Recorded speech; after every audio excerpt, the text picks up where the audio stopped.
Oh my god, oh my god, oh my god, oh my guys, oh my god, guys, oh my god.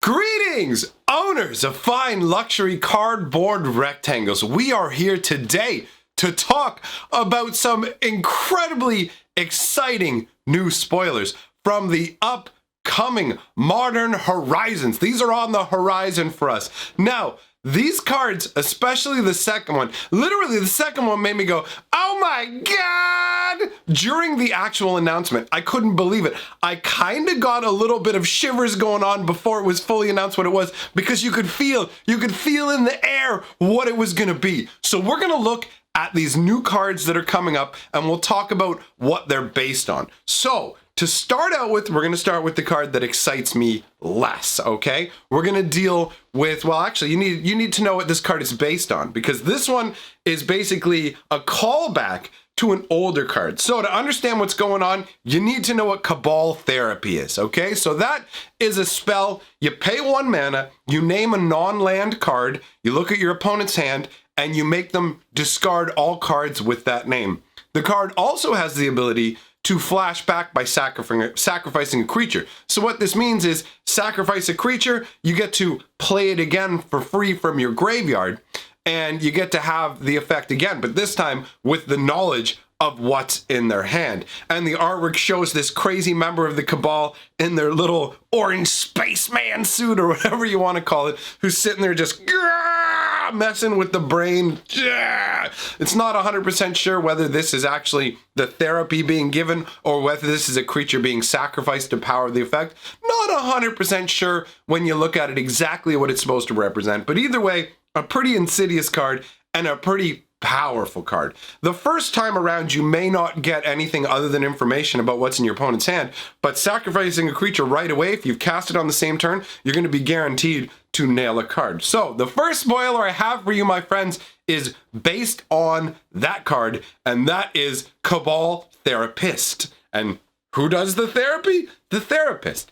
Take a look at the artwork. We have the same orange-headed spaceman. He is standing there in a ring of what looks like souls surrounding him, and he's got his hand over the head of one of them. Now, this could be representative of actually the messing with someone's head, or this could be representative of the sacrifice. With the way these people are all screaming and twisted about, I feel like this is more of the sacrifice. Now, where does the sacrifice come in? Well, let's take a look at what you get. 1 black mana gets you a 1/1 with Menace.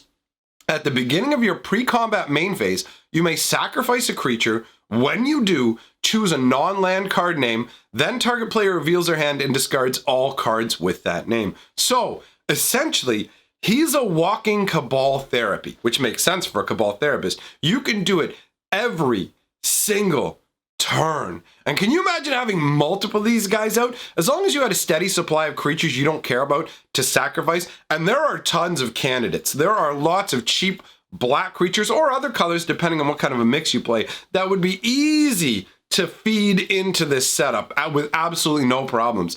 And you're going to know turn after turn what your opponent has over and over, and you're going to be able to strip their best answers from them. This feels like a card that is going to lock in games. Now, granted, this is not going to show up in Standard, thankfully, just because of the nature of the whole Modern Horizon set, and I will have a full video about that forthcoming with all of the details. I got a lot of juicy details for you about the new set. I sat attentively and made a bunch of notes, which I will share with you, but I couldn't wait. I had to talk about these cards. Now, Cabal Therapist is pretty strong. In all honesty, this one is ranked in the top 10 of the set.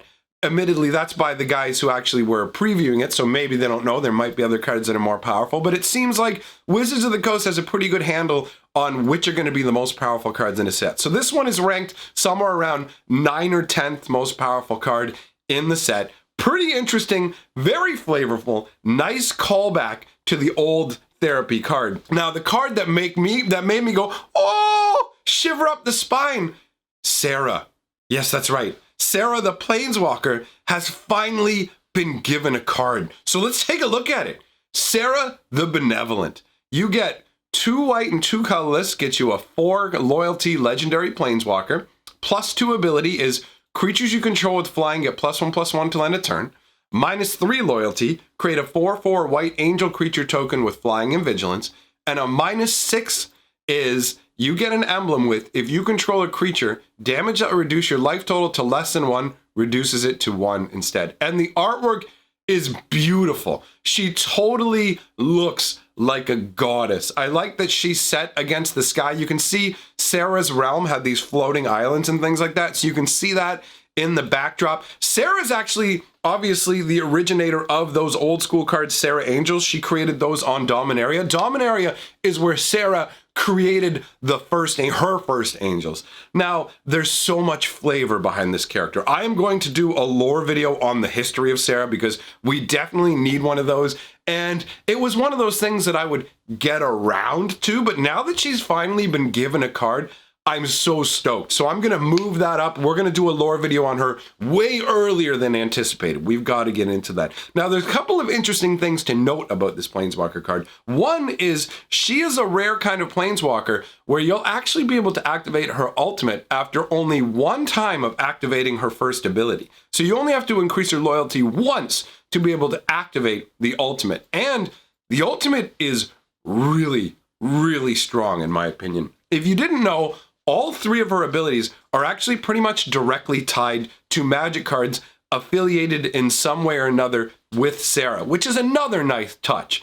Her +2 ability that gives creatures you control flying +1/+1 until end of turn is actually a variation of Sarah's Aviary, which is an old school enchantment from Homelands. Now, admittedly, the old school enchantment gave +1/+1 to all creatures. So this is like an improved Sarah Aviary, but it definitely feels like a nod to that card. The second ability is literally just creating the iconic Sarah Angel, which most of us know and love. And if you're an old schooler like me, you definitely know Sarah Angel because back in the day, she was really powerful. Sarah Angels, I should say, were very, very strong at the beginning of Magic. They were easily tournament level, whereas nowadays they don't quite cut them. They don't cut that mustard the way they used to. You don't cut that mustard no more, Angel Girl. But the third ability also ties into a Magic card, and that is Worship. Worship is an enchantment that costs 1 white and 3 colors, and it does the exact same thing. If you control a creature, damage that would reduce your life total to less than 1 reduces it to 1 instead. So it's the same thing, and that Worship concept works on multiple levels. Obviously, the card was already tied to Sarah in the first place, but the idea of worshiping a goddess and how you just, all right, as long as this goddess is involved with you, you can't be wiped out is pretty powerful. But the ultimate effect on this feels even more powerful than Worship because Worship's just an enchantment that you can destroy. This is an emblem. This is an emblem. If you combine this with a creature that either keeps coming back from the graveyard or that's indestructible, it's going to be very, very difficult to wipe you out because as of now, when this video is being recorded, there are literally no cards in Magic the Gathering that can deal with emblems. So once you get an emblem, that's permanently yours. So once you trigger her ultimate, which you can do on the second turn after having her out, you're set. You don't have to worry. All you need is a creature on the board, and you can't be destroyed by damage. Now, life loss can still get you, but you can't be destroyed by damage. Now, for me, this is absolutely exciting. This has made me hunger for more details about this upcoming Modern Horizon set. Because honestly, them redoing characters, or not redoing, but I should say, them creating the characters in card form is a huge deal for me. I love seeing the flavor they've decided to go with, what direction they took it, and whether the abilities all fit together. And in terms of flavor, they have nailed Sarah. She's a really interesting and tragic character. As I said, we will get into her history. At this point, these are the only spoilers I have for you, my friends. Just 1 white and 1 black, both very interesting cards for very, very different reasons. One is for power.